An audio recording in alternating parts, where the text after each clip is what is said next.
All right, so generally when people are taking this course, they're starting with just knowing the pentatonic, not really knowing how to create like a really good solo with it, maybe knowing some of the other positions, not knowing how to use them, right?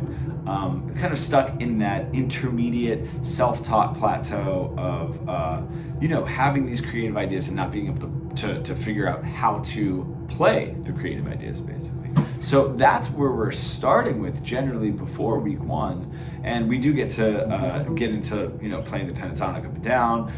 Most of all, learning how to play it musically. That's the whole point of the course. Music is a language, and we're using the guitar as the voice to sing or speak that language through. So this is really cool because this is what we tackle in week 6, which is halfway through the course. All right, we're getting to the halfway point, right? Week 6. I'm really excited because we're taking the major scale, we're taking Mixolydian, and we're taking Lydian.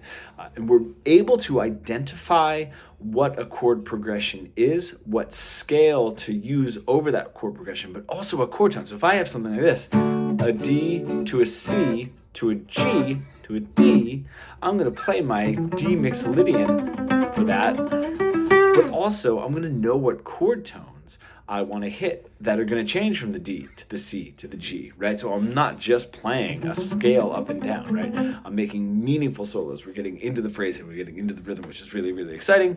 Being able to identify a chord progression and start playing meaningful melodies and meaningful solos in all the positions. What I mean by that is I sort of have this D, Mixolydian shape right there. I'm bringing it down here. Right, I can bring it up to here,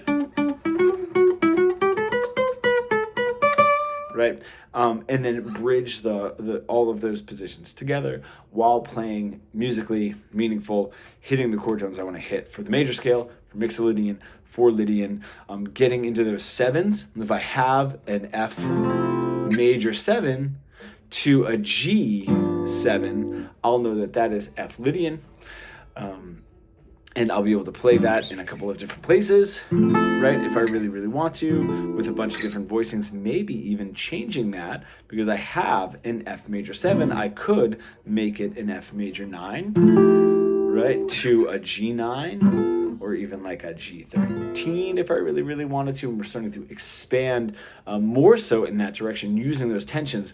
What's really cool is then we get to use those tensions in blues. If I have, right, my flat 7, my 9, and my 5 slid up to my root note, my 3, and my 13. So I'm playing these extensions. I'm playing the 9, I'm playing the 13 in that A blues. And that just means when I go to solo,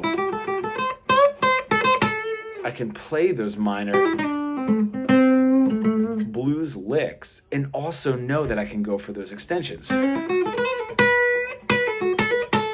Right, not just thinking, oh, I can do a major pentatonic or major blues or minor blues, right, and I can combine the two. I know specifically I'm going to really play that 13 because I'm hearing that in the rhythm. I'm going to play that 9, because it's happening, those extensions are happening in the rhythm. So there's a lot of cool stuff that we're really opening up the guitar neck, and being able to play musically out of just one comfortable position and move it all around.